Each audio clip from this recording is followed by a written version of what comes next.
अरे हा पांडुरंग परमात्म्याला पाहिल्याच्या नंतर काय होतं? कानडाव विठ्ठलो नरनाथ तेने मज लावी लावे,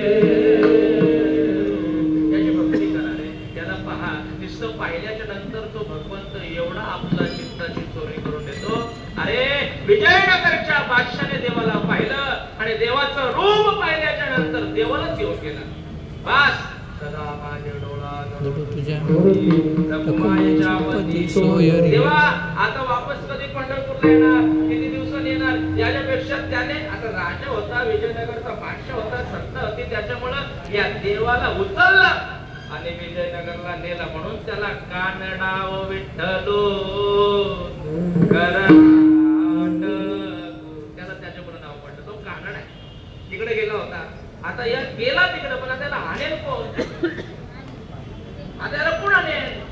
कारण की आता त्या राजाने राजाच्या सामर्थ्याने बळाने देवाला नेला, पण आता भक्तीच्या बळाने देवाला इथं आणलं पाहिजे.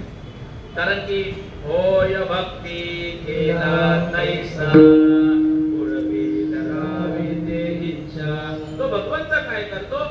एखाद्या वेळेला आपल्याला त्याला जर प्राप्त करायचं असेल तर त्या भक्तीच्या बळावरती, जोरावरती त्या भगवंताला आपल्याला प्राप्त करता येतं, साध्य करता येतं. म्हणून ती भक्ती अशी घडावी, भक्ती अशी. आता एवढे भक्ती कोणाकडे आहे? कोण आता या देवाला आणेल? आता सगळेजण वारीला गेली आणि वारीला गेल्याच्या नंतर शुद्ध वारीला बघतो तर काय देव नाही. गेला कुठं? बडव्यांनी सांगितलं की त्या विजयनगरच्या बादशाने देवाला नेलं. आता नेलं. मागच्या तुम्ही एकादशीची वारी झाली आणि एकादशी वारी झाल्याच्या नंतर तो पण वारीला आलता आणि वारीला आल्यानंतर देवाला पाहिला आणि घेऊन गेला. देवाला त्याला देवाने काय त्याचं चित्त देवाने चोरलं आणि त्याच्यामुळे त्याला देवाचं वेळ लागल्यामुळे देवाला तो घेऊन गेला. मग तुम्ही अडवलं नाही? अडवलं ना, पण त्याने आम्हाला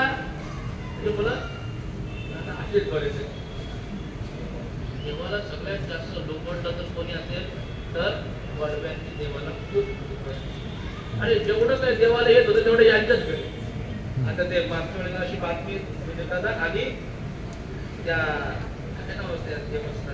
बालाजी बालाजी बालाजी बालाजी मंदिर आणि बालाजी मंदिरला